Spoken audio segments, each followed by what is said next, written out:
안녕하세요. 헬로 열매의 열매입니다. 그동안 재회에 성공하시는 많은 내담자분들을 보면서 시간이 좀 걸리더라도 재회가 생각보다 어렵지 않다는 걸 다시 한번 확인하게 됐지만 그에 반해서 재회까지는 어찌저찌 됐지만 재회 이후에 그 관계를 건강하게 유지하기가 쉽지 않은 내담자분들의 케이스들이 있었어요. 건강한 재회는 단순히 상대방을 다시 만나는 것뿐만 아니라 그 이후 관계를 어떻게 건강하게 유지할 수 있는지까지 완성되어야 한다고 생각합니다.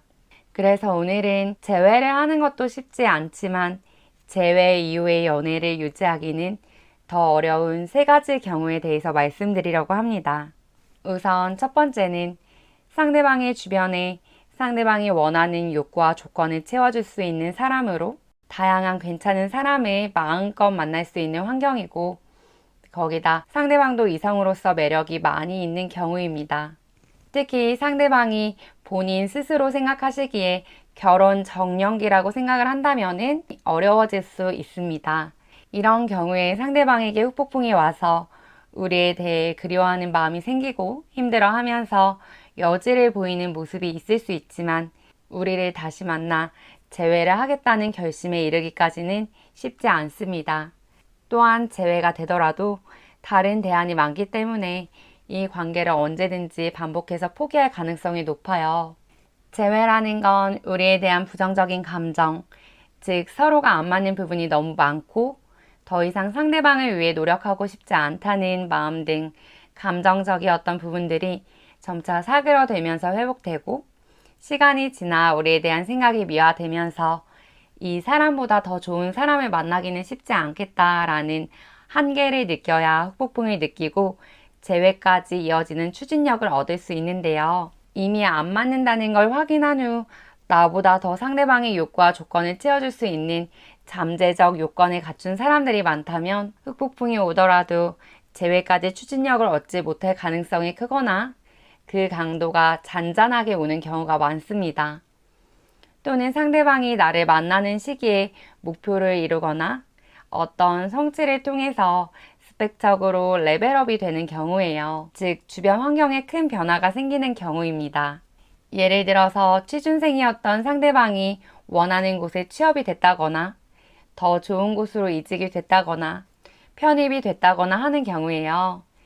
상대방에게 환경적인 변화가 생긴다면 새로운 환경에 적응하는 과정에서부터 마음의 여유가 없어지고 새로운 사람들과의 만남 속에서 신선한 자극을 받고 예전에는 없던 새로운 설렘들을 느끼기도 하면서 우리는 자연스럽게 상대방의 우선순위에서 많이 밀리게 되는 겁니다.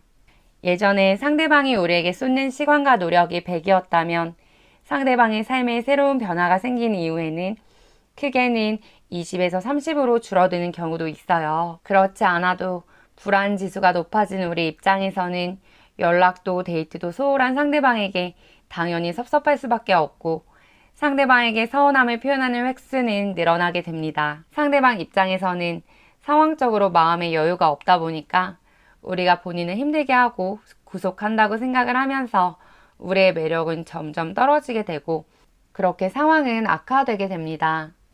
이 과정에서 우리의 매력이 수직 하락하게 되고 상대적으로 상대방을 이해해 줄 수 있는 동기들이나 주변 사람들과 비교가 될 수밖에 없고 그렇게 지친다고 하면서 이별을 통보하게 되는 경우가 많습니다.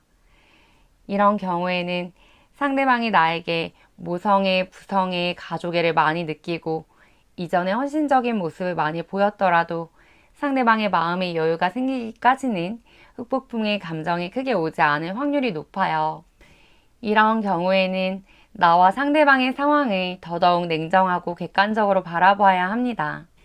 상대방과 나의 외적인 부분, 내적인 부분을 포함해서 객관적인 지표가 어떤지, 내가 상대방의 욕구와 조건을 채울 수 있는지, 상대방이 나라는 사람을 다시 만나야 할 이유가 있는지, 객관적으로 분석을 통해 판단해 보시고 그 부분을 어필하시는 게 도움이 되세요. 이렇게 헤어짐을 통보받았을 경우에는 비록 여유롭지 않더라도 상대방에게 최대한 여유로운 태도를 보여주고 내가 많은 사람들 중에서 특별한 희소성을 가지고 있다는 걸 어필하셔야 합니다. 둘째는 연애를 시작하고 얼마 되지 않아서 헤어짐을 통보한 경우입니다.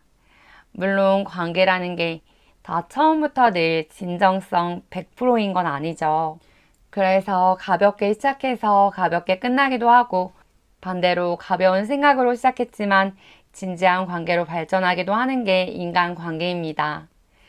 여기서 말씀드리는 헤어짐은 전자에 해당되는 경우로 그 관계가 상대에게 중요한 관계로 자리 잡기도 전에 이별을 말하였다는 거예요. 즉 마음에 드는 사람이 나타나지 않아서 외로운 마음에 연애를 시작했는데 시간이 지나도 이성적인 마음으로까지 크게 발전이 되지 않은 거예요. 심리학에서는 어떤 행동을 하게 되는 동기를 여러 가지로 보고 있는데 그 중에 두 가지에는 첫 번째, 성적 충동, 그리고 두 번째는 인정받고 싶은 욕구가 있습니다. 특히 진지한 관계의 발전을 이루기 위해서는 서로를 인정해주고 칭찬해주는 인정받고 싶은 욕구가 채워져야 한다는 거 명심해 주세요. 근데 일방적으로 단순히 스킨십을 하고 싶거나 단순히 원하는 욕구가 있어서 그것만을 채우기 위해 가볍게 만났고 목표를 달성했거나 더 이상 나라는 사람에게 상대방이 그런 욕구를 채울 수 없다고 판단했을 경우 진짜 못된 사람들이지만 이런 경우가 의외로 꽤 있습니다. 사실 이런 경우에는 재해가 되기도 하지만 문제는 건강한 만남의 추억과 경험이 없다 보니까 재회를 하더라도 금방 헤어지는 경우가 대부분이었어요.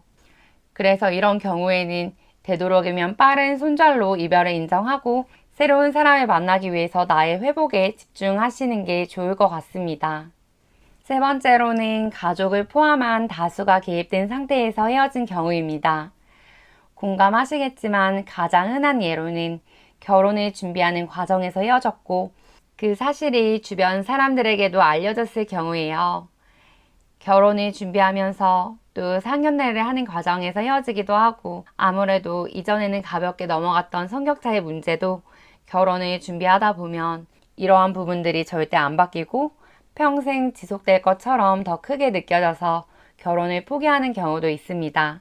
결혼 준비를 하면서 크게 싸울 수도 있고 둘 사이에서 해결될 문제고 다시 노력해보려고 하는 의지라도 있다면 어느 정도 개선이 돼서 마음 회복 후에 다시 결혼까지 성공하는 경우도 많지만 청첩장까지 돌리고 나서 취소를 한다거나 쓰임의 비용까지 포기하면서 취소를 한 경우, 특히 회사를 포함한 많은 주변 사람들에게까지 알린 경우라면 둘만의 문제가 아니라 그 이상으로 확장이 돼서 주변 사람들의 의견까지 개입이 되다 보니까 수습이 안 되는 경우가 많습니다. 이런 경우에는 서로 다시 마음이 생기더라도 주변 사람들의 시선과 개입으로 재회가 어려워지는 경우도 있고 다시 만나더라도 이후에 사소한 부분으로 헤어짐을 말하는 경우가 많아서 단순히 다시 재회를 하는데 급급하기보다는 해결되지 않은 문제에 대한 확실한 해결책에 대해서 많이 대화를 나누고 노력이 필요한 케이스예요.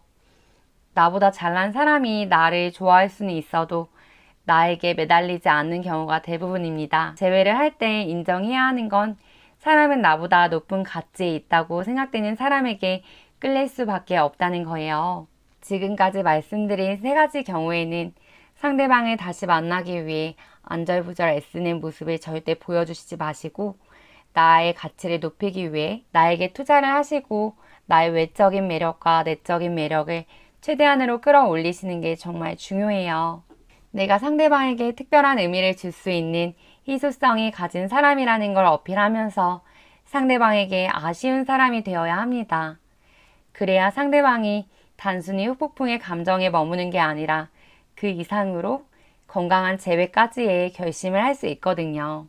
지금 말씀드린 세 가지 경우는 재회까지도 쉽지 않지만 그 이후에 더 많은 노력이 있어야 건강한 재회를 유지할 수 있다는 부분도 꼭 기억해 주셨으면 좋겠어요. 사람의 선천적인 기질은 변하지 않을 수 있지만 상황이 변함에 따라 사람은 변하기 마련이죠.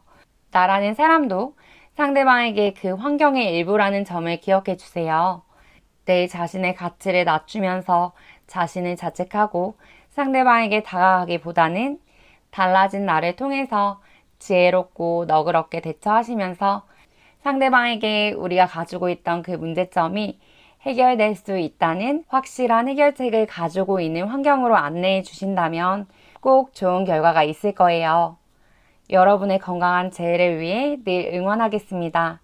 여러분 오늘도 힘내세요.